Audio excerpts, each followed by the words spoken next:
Smackdown, New Year's Revolution. Let's get right into it. Roman Reigns is laughing at the question he was asked about The Rock. Later, Paul Heyman ended up cutting a promo about this same subject where he essentially called The Rock a clout chaser. Said The Rock is not the head of the table. It will not be invited to the table. The Rock is just like everybody else. He wants to take a shortcut. Then he took a little bit of a detour to mention CM Punk, saying that he welcomed CM Punk back. And CM Punk is a OG Paul Heyman guy, but that was before he upgraded from best friend to advocate, and from advocate to wise man. Then he said that pretty much anybody who challenges Roman Reigns is going to get smashed. This takes us to the main event. AJ Styles, LA Knight, Randy Orton, triple threat match, number one contender for the Universal Championship. Very solid match. Really enjoyable contest, especially considering AJ Styles is nearly 50 years old and this guy's still doing springboard 450 splashes. Nutty. The obvious finishing sequence was the AJ Styles springboard, which was countered into an RKO. And then LA Knight pulled the referee out. What a great spot. I didn't know how this match was going to end at that point. LA Knight's bleeding. Don't know how he came to be busted open, but he was bleeding and it added a lot to the visual of the match. Bloodline marched to the ring, beat everybody up, caused essentially a no contest. Nick Aldis was watching the whole thing from ringside. He was very stoic. He didn't sell. He didn't, act like he was upset about it. He just very calmly walked over to Paul Heyman after the damage was done and said that Roman Reigns now has to face all three of them in a fatal four-way match at the Royal Rumble, which is the worst possible option. It is the worst possible option. Why? Oh my God. This is not needed. Look, I get it. You want to create some level of drama with the Roman match, and you think that one-on-one, none of these guys really can beat Roman, and maybe Randy Orton is not in the right space to be wrestling one-on-one. But for Christ on a cracker, bro. I get it. You don't really want to beat anybody because they're all hot. AJ Styles just came back. You don't really want to, beat him. LA Knight, you beat him way too many times as is. And Randy Orton is still fairly fresh after a year off. You don't really want to beat him either. I get that. But somebody's got to lose at some point in time, for Christ's sake. So it seems to me that it would stand to reason that you probably would have just had LA Knight take the pin or have AJ Styles take the pin, and then Randy Orton would have went to the match. But now we got to do this fatal four-way thing. So now we got to pretend that Roman Reigns could lose the title without losing the match, which just means that Jimmy and Solo are going to interfere, take out at least two people, and Roman's going to beat the other one. So kind of ridiculous. You see this coming a mile away. It doesn't really protect anybody, really. But the question then becomes, is this match going to occur? And then the three losers are going to be in the Royal Rumble match. For instance, since we know Roman is going to win, is AJ Styles, Randy Orton, and LA Knight going to be in the Royal Rumble match? I don't know. I would think that LA Knight should have been in the Royal Rumble match to have a good showing, to get people behind him. Maybe he one of the last people in the ring. But I don't know. I don't know what Triple H is doing now. This SmackDown was it was good, but come on. So Roman did not address The Rock at all. Paul Heyman was very dismissive of The Rock. Amazing they did such a incredible spot on Monday Night Raw where The Rock dropped the head of the table thing to build up to this show, only for them to do very, very little in the way of follow-up. It kind of took the starch out of everything, if we're being honest. Like, why have The Rock go through all this and say this stuff and then you're not going to follow up? Instead, you're going to just, hey, we still got the Royal Rumble to sell, which is true, which is why you probably should have waited before you had The Rock show up and do all this. Because, it's 3 weeks before the Royal Rumble, and now we have his championship match set up for the Royal Rumble, and it doesn't involve The Rock. Nor is The Rock even in this conversation, so I guess we have to double back. Are we going to, at some point within the next month or so, The Rock is going to show back up and decide he's going to be at the head of the table? I don't know. But Uh, it was an interesting situation that you had here. That's for sure. I don't think they fully took advantage of the situation that The Rock gave them. The big boost in mainstream audience and attention that The Rock gave them. I don't feel like they fully took advantage of that on this show. I understand you don't want Roman to validate it so quickly, because then you'll feel that you have to book the match or at least lean towards the match. But that's also why you probably should have waited a couple of weeks to let the Royal Rumble get over with, and then you could have dropped the Rock bomb on people after the Royal Rumble, or even at the Royal Rumble event. It would have been a little bit better. But now you got people buzzing going into SmackDown, and there's no follow-up. The only follow-up is Paul Heyman calling him a clout chaser, essentially. That does nobody any good. But whatever. They're playing a slow game with this thing, clearly. So we'll see how it builds from here.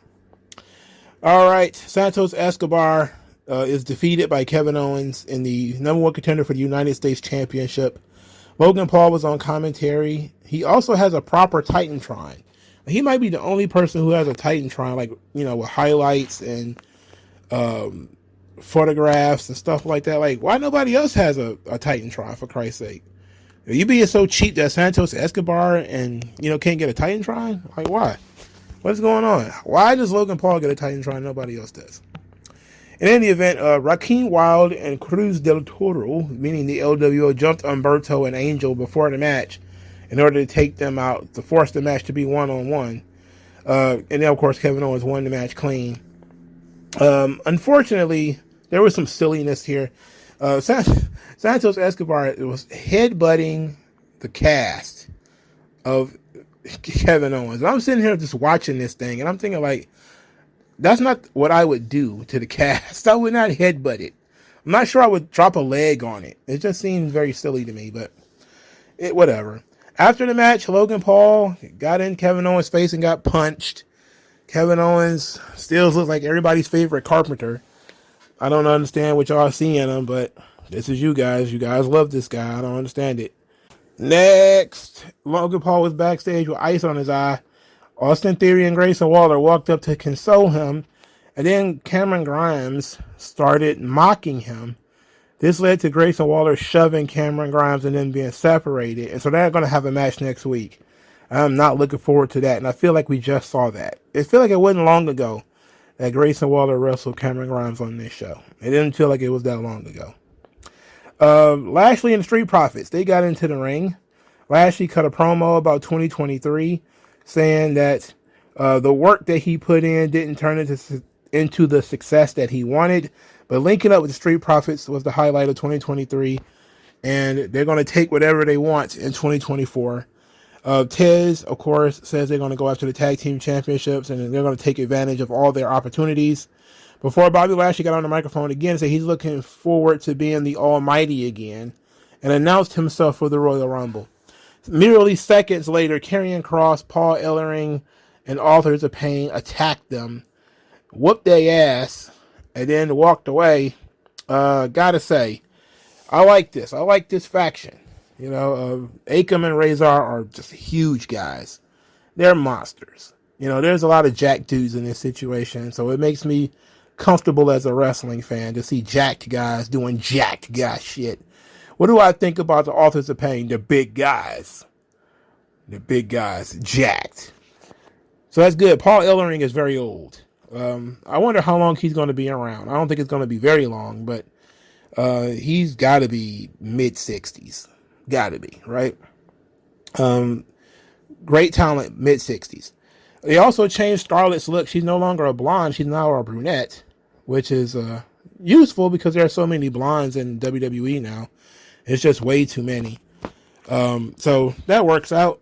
So Lashley and Street Profits are now baby faces again, which is what everybody wanted because nobody wants to boo Lashley.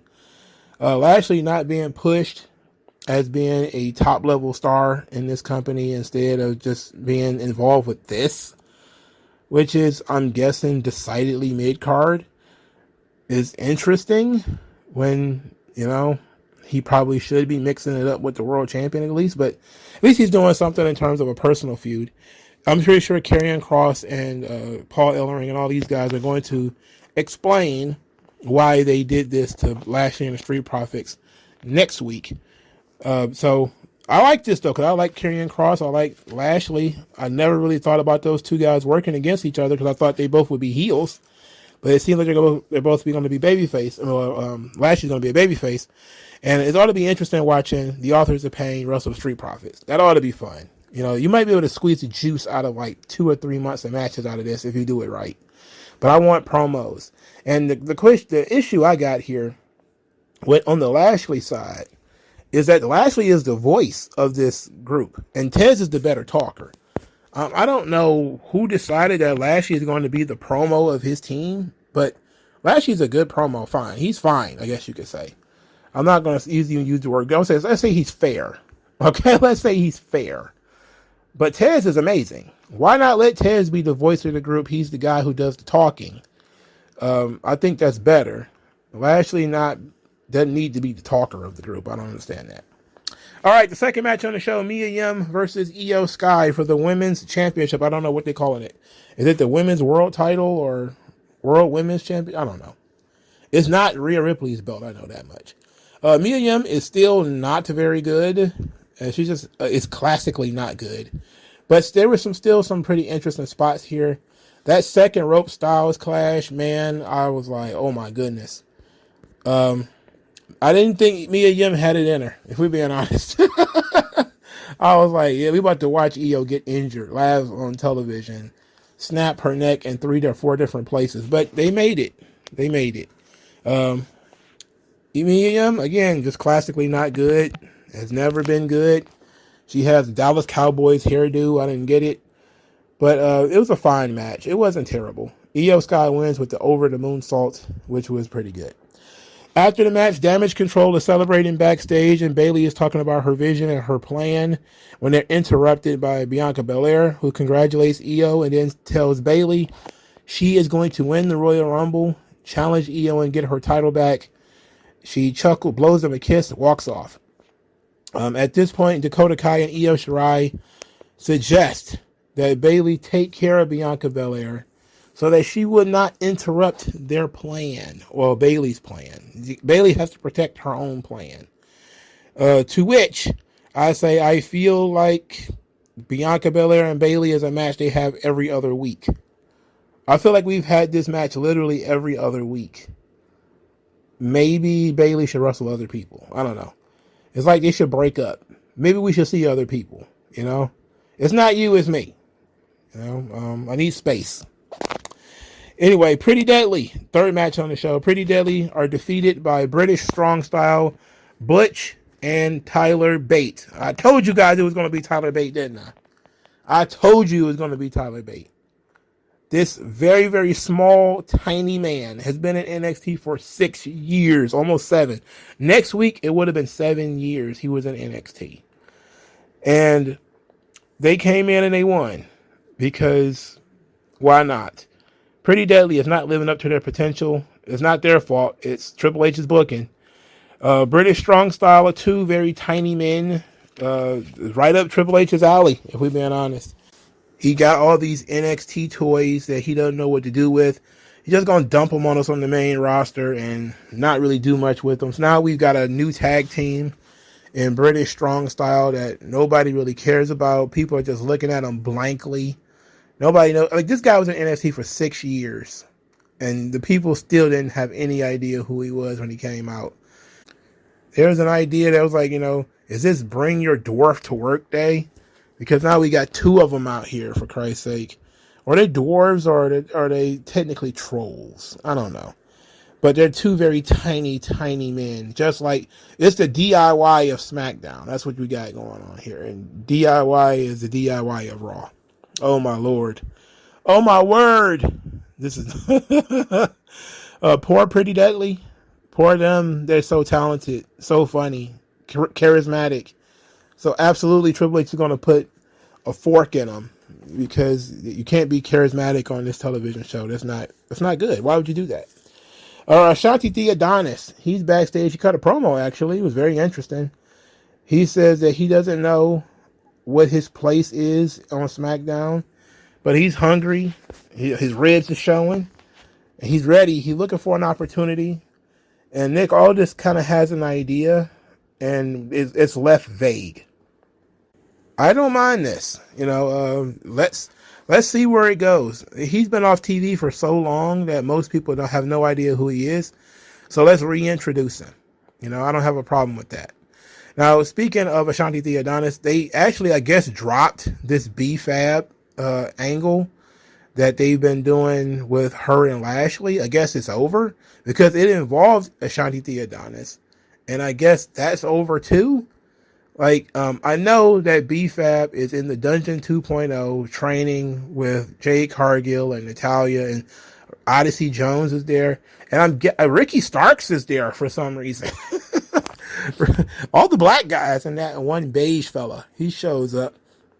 And all of them are in the Dungeon 2.0 training, which is interesting stuff, I gotta say.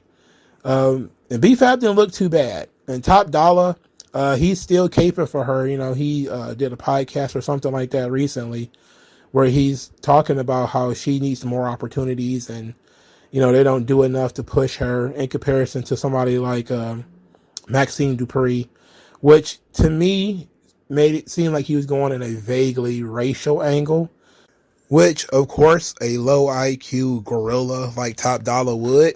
I'm just getting more and more frustrated by the whole idea that people want to almost go that route. Like, oh, Maxine Dupree is terrible, but you gave her a chance. It's like, well, look, she got over. She was actually also very impressive in like the tag team match she had against Valhalla and the earlier matches she had against Valhalla. She had one terrible match with Rhea Ripley. Her other matches were fine. When you had B-Fab's first match, it was one of the worst wrestling matches ever perpetrated among the American public, and it was her and I believe it was Elektra Lopez. And I think she may have had 2 matches since then, but she hasn't had a match since she returned. At least I don't think she has. So he's right, at least in that regard, that she should get another opportunity to show that she's improved. And especially if she can talk, we should try that. But I have always said that when it comes to B-Fab, the name sucks. I don't like B-Fab. And I don't like the Poetic Justice braids. Take that shit out. Change up her look a bit. Change her name a bit. And I do like the idea of her hanging out with Lashley and the Street Profits and all those guys. And we could do something there. So I do think that that if you're going to have the girl on the roster, you should do something. But I'm not going to compare her to Maxine Dupree because Maxine Dupree has charisma. And we haven't seen B-Fab do anything really charismatic. But at the same time, they haven't really given her an opportunity. So the door is open on that regard. And I actually kind of agree with Top Dollar on that. I mean, if you're going to let Mia Yim stink up the business, you might as well give B-Fab a chance, I guess, right? Anyway, Odyssey Jones. Oh, yeah, I forgot. Gable Steveson actually wrestled before the show. I didn't hear anything negative about it, so it must have been okay. They having him wrestle sporadically, I guess. He's another one of these prospects that he's keeping under wraps. I guarantee you he's going to pop up in the Royal Rumble, no doubt. And that, I don't see, that ought to be interesting, right? So the show was good. I do think that it needed something to take it to the next level. And I think that's been an issue with the whole New Year's knockout gimmick that WWE did this week. Is NXT was a good show, but it was missing something. I think part of that was Dragunov being out and not having to defend the title there. That was a huge letdown. Raw hit it out the park, mainly because The Rock showed up and dropped the line of the year already, and woke everybody up and let everybody know we're in business for WrestleMania now. Now it's time to make some money. But SmackDown, they had an opportunity to follow up on what Raw did. They did not. And then they threw their main event in the blender, just like NXT did. NXT threw its main event in the blender. Maybe because Dragunov is literally hurt. Okay. Then we probably should have been told that and had a suitable replacement booked and built up over the course of the evening. But then SmackDown went and threw its main event in the blender and didn't follow up with the Rock storyline, not really. And then it gave us a match which featured Kevin Owens, and another match that featured Tyler Bate and Butch, and a match that featured Mia Yim. So it was like, it was fine on the mats, but in terms of character and promo and storyline development, it was very, very light. But let me know what you guys think. And I'll talk to you guys later, man.